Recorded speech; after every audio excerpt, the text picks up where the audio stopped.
기본적으로 NFT란 거는 이제 Non-Fungible 토큰을 줄여서 말하는 건데 그냥 해석을 하신 것처럼 대체 불가능 토큰이다 이렇게 말을 하죠.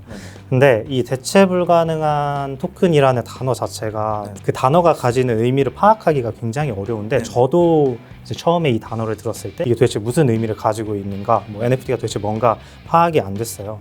그래서 오히려 저는 개인적으로는 NFT라는 용어를 쓰기보다는 뭔가 디지털 소유권 혹은 디지털 콜렉터블이라고 표현을 하면 그 기업에서 이 유틸리티성을 NFT랑 연계를 해서 멤버십에 가까운 NFT가 되겠죠. 그래서 저희는 이제 뭐 유틸리티 NFT 혹은 멤버십 NFT라고 부르는데 그냥 흔히 생각하는 멤버십 카드를 생각해 볼 수 있을 것 같아요. 저희가 이 NFT를 가지고 있으면 예를 들어서 뭐 어떤 리조트가 있다. 그럼 리조트의 회원으로서 뭐 리조트 숙박을 쓸 수도 있고요.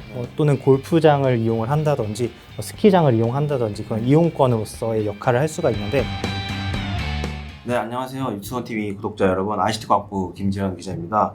뭐 지난해 초부터 계속된 하락장의 이제 대체 불가 토큰이죠. NFT 시장에도 좀 하락세가 뚜렷했는데요. 최근 보이고 있는 가상자산이 좀 반등장을 어떻게 좀 했나? 좀 이런 배경을 좀 보면 NFT 시장이 좀 이끌었다고 해도 좀 과언이 아닙니다. 코인 시장에도 좀 강세를 보이는 섹터들이 좀 뒤바뀌는 것처럼 NFT 시장도 그간 여러 변화점이 좀 있었는데요. 국내 NFT 시장의 트렌드도 조금씩 바뀌는 좀 모습입니다. 그래서 이제 저희 뉴스원이 좀 암호화폐에 대한 시황뿐만 아니라 최근에 뭐 NFT 시장에 대한 트렌드도 좀 구독자님들께 좀 전달드리고자 국내 이제 NFT 전문가 한 분을 좀 모셨습니다. 이제 국내 최대 NFT 마켓플레이스를 운영 중인 팔라의 이제 강준현 이제 리더님을 모시고요. NFT에 대한 기초 개념부터 최신 트렌드에 관한 이제 내용까지 좀 들어보는 시간을 가지겠습니다. 예. 먼저 인사부터 좀 드려야겠죠. 안녕하세요, 리더님. 네. 안녕하세요. 네네. 좀 진부하지만 좀 여쭤보고 싶어요. 좀 소감이 좀 어떠신가요? 네. 우선은 이런 자리를 통해서 더 많은 분들과 이제 NFT에 대해서 소개를 하고 이야기할 수 있는 기회를 제공해 주셔서 너무나 감사하다는 말씀을 드리고 싶고요. 일단 오늘 출연을 통해서 더 많은 분들께서 이제 NFT와 조금 더 친숙해지고 앞으로 NFT라는 기술이 이제 만들어갈 미래에 대해서 좀 더 공감할 수 있는 자리와 기회가 되었으면 하는 바람이 있습니다.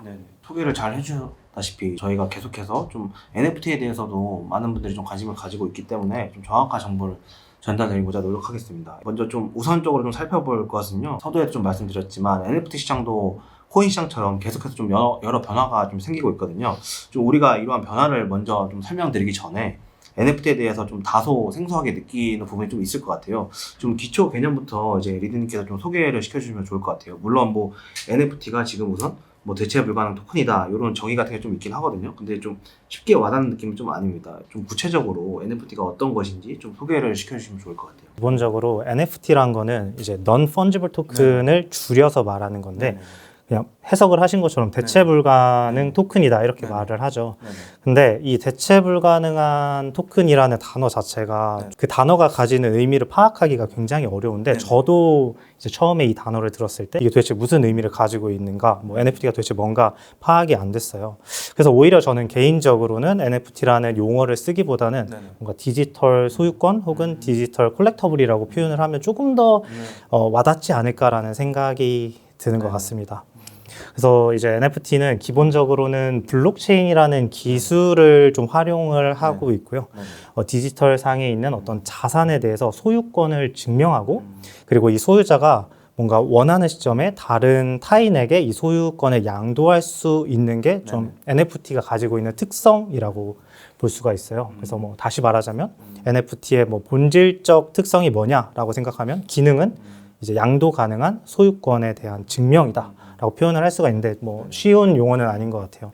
그래서 뭐 일반적으로 많은 분들이 이미 토큰이나 코인에 대해서는 좀 친숙할 것 같아요. 뭐 이미 거래도 많이 해보셨을 것 같고. 근데 이 토큰과 차이점이 뭐냐고 하면은 NFT는 어떤 자산의 고유한 성질이나 가치를 이 NFT에 담을 수 있다라고 좀 표현을 할 수가 있지 않을까. 그래서 NFT마다 이게 다른 가치로서 구분이 가능한데요. 뭐 실세계에서는 부동산에 좀 더 빗대어서 표현하면 이해가 쉬울 것 같습니다.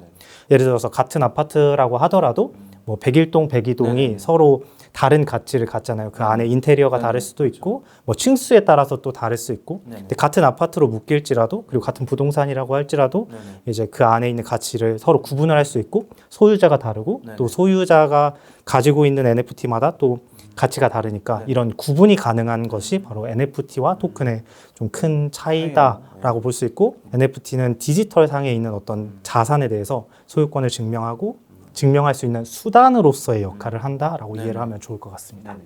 뭐 NFT에 대해서 자세하게 설명을 해주셨는데요. 종류가 좀 여러 가지가 있어요. 뭐 많이들 알고 계셨던 NFT는 대개 이제 PFP NFT, 이제 프로필 이제 기반으로 한 NFT가 좀 있고요. 뭐 최근에는 좀 유틸리티성이 좀 들어간 유틸리티 NFT도 좀 뜨고 있거든요.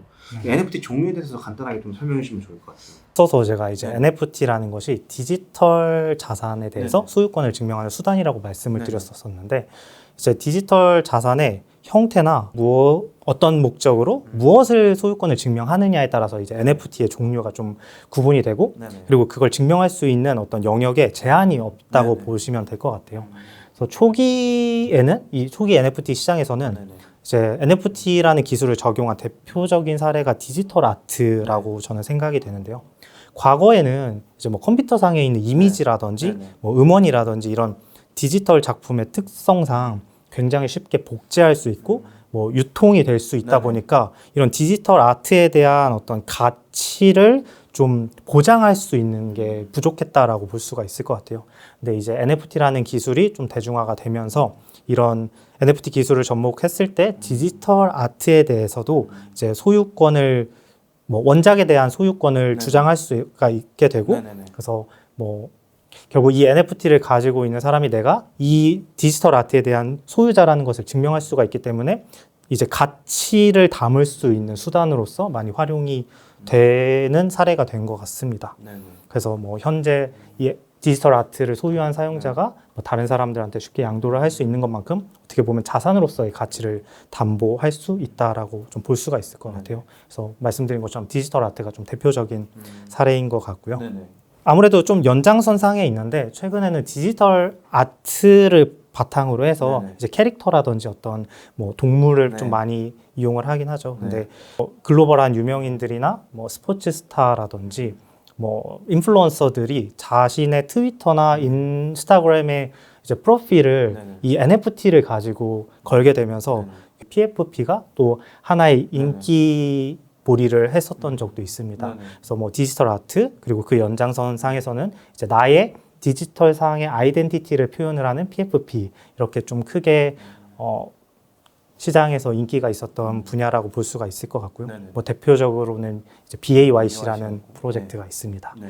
이제 궁금했던 거는 NFT 시장이 지금도 말씀해 주셨지만 디지털 아트도 있고 뭐 PFP도 있고 이렇게 하는데 최근에 트렌드가 홀더들이 이 NFT 가지고 있었을 때 아 내가 도대체 이 세상에서 살아가는데 실물 기반으로 내가 어떤 뭐 혜택을 받을 수 있나 이런 걸 좀 궁금해하시는 분들도 많고 그런 거에 좀 관심을 갖고 있는 분들도 많이 있어요. 왜냐면 이게 일부에서는 사실 NFT를 물론 잘 모르시는 분들도 그렇게 얘기하실 수 있겠지만 좀 허상이다, 좀 실체가 없다 뭐 이런 식으로 비판도 많이 하시거든요. 근데 뭐 그게 아예 뭐 논리가 없는 얘기도 아닌 것 같기도 하고요. 왜냐면 이게 홀더들이 그걸 가짐으로써 어느 정도 유틸리티성도 좀 보장이 되고 실물에서 내가 어떤 식의 혜택이 좀 있는지도 좀 실제적으로 경험을 해봐야 이 자산에 대한 필요성도 좀 느낄 것 같아요. 그래서 유틸리티 NFT도 좀 저가 봤을 때는 좀 유행이다 이렇게 봤는데 현장에서 보실 때는 어떻게 느끼세요? 네. 네, 최근에 들어서 유틸리티 네네. NFT가 네네. 좀 더 많은 이 네. NFT 시장에 있는 분들에게 관심을 받는 네네. 케이스라고 볼 수가 있을 것 같습니다. 네네. 그래서 대표적으로 네네. 뭐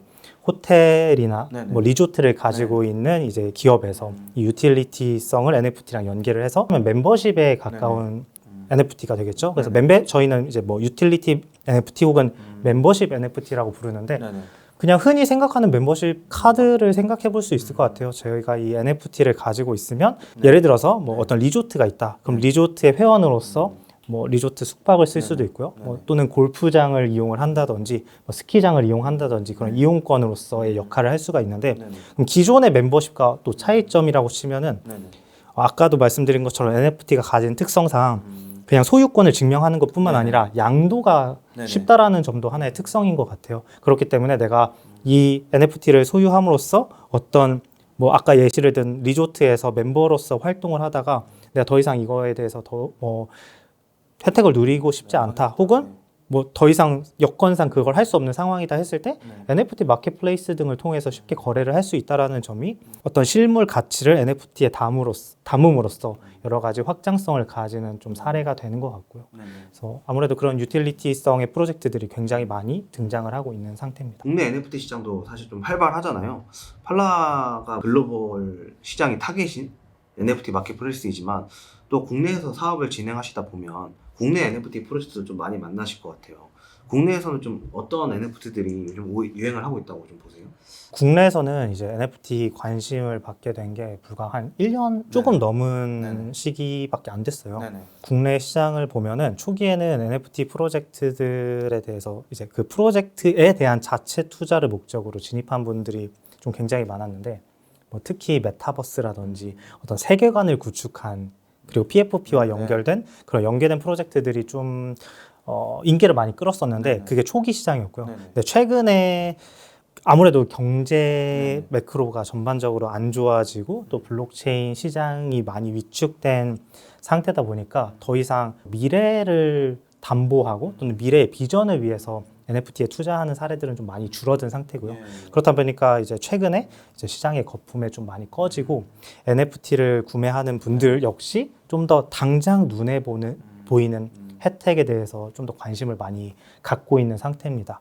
그래서 앞에서 좀 설명드렸던 것처럼 좀 대표적으로는 뭐 그렇죠. 신세계백화점에서 하는 이제 푸빌라라든지 롯데에서 하는 벨리곰, 뭐 KTL, 라온 이런 식으로 좀 더 대기업이나 어느 유통사들이 어느 정도 실제로 NFT를 소유하고 있는 사용자들한테 좀 더 실질적인 경험을 제공을 하거나 아니면은 생활의 혜택을 누릴 수 있는 그런 유틸리티성을 많이 제공할수록 좀 더 인기몰이를 하고 있다라고 저는 좀 생각이 드는 것 같습니다. 웹2 기업들도 그렇고 뭐 쇼핑몰 운영하시는 좀 기업들도 그렇고요. 쇼핑 산업군에 있는 뭐 회사나 웹2 기업들이나 이전에 이제 작년 하반기까지만 해도 굉장히 공격적으로 NFT 프로젝트들을 좀 사업을 진행하고자 했었거든요. 작년 하반기부터 뭐 FTX 사태라든지 국내 한정으로는 뭐 위믹스 사태도 있고 뭐 가상자산 시장에 대한 이미지가 별로 좋지 않아지면서 좀 프로젝트가 좀 정체가 되거나 좀 멈추는 경우도 저는 있다고 들었어요. 근데 실제로 그 프로젝트 분들을 만나시는 입장이니까 실제로 그 이후에 조금 정체가 돼 있던 건지 아니면 아예 프로젝트가 그만둔 경우도 좀 있는지 뭐 어느 정도 이러한 사태로 인해서 시장에 자정작용이 좀 생겼다고 보시는지 이런 게 좀 궁금합니다. 뭐 말씀 주신 것처럼 사실 뭐 굉장히 많은 기업들에서 작년에 이제 NFT를 투자하는 사람들이 많이 모이고 거기에 자산들이 몰리다 보니까 되게 다양한 뭐 서로 다른 목적과 이유에 의해서 NFT 시장에 관심을 갖게 되시고 또 TF 팀을 꾸려서 프로젝트를 시작한 팀들도 굉장히 많은데요. 거의 말씀해 주신 사례들이 많은 것 같아요. 뭐 예를 들어서 프로젝트를 준비하다가 더 이상 시장 가능성이라든지 아니면 이미 프로젝트를 한 팀들의 성과가 좋지 않아서 그런 비슷한 부류에 있는 팀들 같은 경우에는 올해는 NFT 프로젝트를 하지 말아야지 하고 팀을 해산시킨 사례도 있고요. 근데 꼭 그런 팀들만 있는 건 아니고 여전히 프로젝트에 대한 그리고 NFT 시장에 대한 좀 좋은 해외 케이스들이 많거든요. 대표적으로 뭐 스타벅스 같은 경우도 있고 나이키, 아디다스 그리고 명품 브랜드 같은 경우에는 구찌나 뭐 그쵸 버버리도 그렇고 그러니까 명품사들도 좀 더 고객의 충성도를 위해서 이제 프로젝트를 준비하고 그 결과도 굉장히 좋았던 사례들이 많다 보니까 역시 국내 기업들 중에서도 좀 더 거기에 비슷한 결을 갖는 명품 브랜드라든지 아니면은 이제 유통사라든지 뭐 그런 패션 브랜드들이라든지 또는 뭐 그냥 흔히 우리가 아는 대기업들 같은 경우에도 여전히 NFT 시장에 대한 그리고 NFT를 통해서 좀 더 고객들한테 더 다양한 경험을 제공해 줄 수 있고 기존에 가지고 있던 멤버십이나 그 고객 충성도의 확장적인 개념으로 NFT를 좀 활용을 하려는 이해도가 상당히 높아져 있기 때문에 그런 목적으로 여전히 프로젝트를 준비하는 팀은 많다라고 보시면 될 것 같아요. 다만 이제 지금은 매크로상 시장이 좋지 않다 보니까 당장 우리가 런칭을 지금 하자라기보다 좀 더 시장이 나아졌을 때 그 타이밍에 맞춰서 런칭을 하고 이제 블록체인이나 이 NFT에 조금 더 사람들이 쉽게 진입을 하는 그 시점이 됐을 때 오픈을 하자라고 이야기를 하고 있는 팀이 많습니다. 뭐 저희도 사실은 이제 마켓플레이스를 하면서 팀들과 계속 지속적으로 네네. 이제 좀 이후의 프로젝트들을 위해서 기획 단계부터 좀 준비를 같이 하는 팀들도 많이 있고, 그래서 앞으로도 NFT에 진입하는 팀들은 계속 많아질 거라고 네. 기대를 하고 있고, 네. 좋은 케이스들이 늘어남에 따라서 이런 시장의 흐름은 가속될 거라고 기대하고 있습니다. 그러면 좀 타이밍이 좀 되면 뭐 프로젝트들이 본물 터지든 막 엄청 많이 나오겠네요. 또 이런 시기가 또 다가오겠네요. 네, 저희는 아무래도 그런 시기를 좀 기다리면서 네. 네. 이제 프로젝트를 계속 발전시켜 나가고 있다라고 봐주시면 될 것 같아요. 네. 뭐 국내에는 뭐 팔라도 있고요. 뭐 업비트 NFT도 있고, 뭐 최근에 좀 잘 나가고 있는 라인의 도시 NFT도 있고요. 네. 뭐 국내를 대표하는 몇몇 이제 NFT 플레이스들이 좀 있어요. 뭐 여기서 이제 팔라는 좀 어떤 경쟁력을 갖고 있는지 좀 궁금해가지고 그것도 좀 답변 부탁드릴게요. 우선은 저는 기본적으로 NFT가 좀 네. 성공하려면 네. 어떤 하나의 프로젝트가 그냥 너무 잘해서 성장하는 것이 아니라 생태계에 있는 다른 NFT나 다른 브랜드나 다른 IP들과 끊임없이 협업하고 연결이 되는 게 사실 네. NFT가 본질적으로 가지고 있는 잠재력이자 이제 앞으로 성장할 수 있는 힘이라고 생각을 하고 있는데, 그런 의미에서 팔라는 굉장히 여러 팀들과 협업을 했고 네. 또 그런 팀들로부터 얻은 신뢰도가 되게 두텁게 쌓여 있다라고 저는 네. 생각을 하고 있어요. 그래서 뭐 예를 들어서 많은 기업들이 NFT 프로젝트를 계획하고 있다라고 하면 네. 서로 팔라를 좀 적극적으로 소개를 해주고 있다라고 네. 이제 그렇죠. 말씀을 해주시고 있고, 또 그렇게 소문이 네. 나서 아무래도 좀 그렇게 믿고 함께 NFT 프로젝트를 할 수 있는 팀으로서 이미 시장에서는 어느 정도 인정받고 있다라고 생각을 하고 있고요. 네. 이러한 신뢰도와 그리고 네트워크가 앞으로 팔라가 NFT 마켓플레이스로서 성장하는 데에는 굉장히 큰 경쟁력과 원동력이 네, 저는 좀 되고 있지 않는가라고 생각을 하고 있습니다. 네. 이렇게 해서 저희가 강 리더님으로부터 이제 NFT의 개념과 뭐 형태, 또 최신 NFT 트렌드에 대해서 살펴봤습니다. 저희가 또 이렇게만 좀 구성해서 강 리더님을 좀 보내드리기에는 좀 아쉽잖아요. 그래서 이 편에서는요, 저희가 이제 강 리더님을 통해서 NFT를 좀 어떻게 구매할 수 있는지, 또 NFT를 구매할 때 무엇을 좀 봐야 하는지, 뭐 소위 실전에 좀 도움될 만한 내용들을 저희가 좀 직관적으로 좀 보여드릴 수 있게 좀 구성을 해봤습니다. 저희가 또 이제 마지막에 좀 준비한 이벤트도 좀 있으니까요, 좀 많은 기대 부탁드립니다. 예, 다음 콘텐츠에서 또 인사드릴게요. 감사합니다.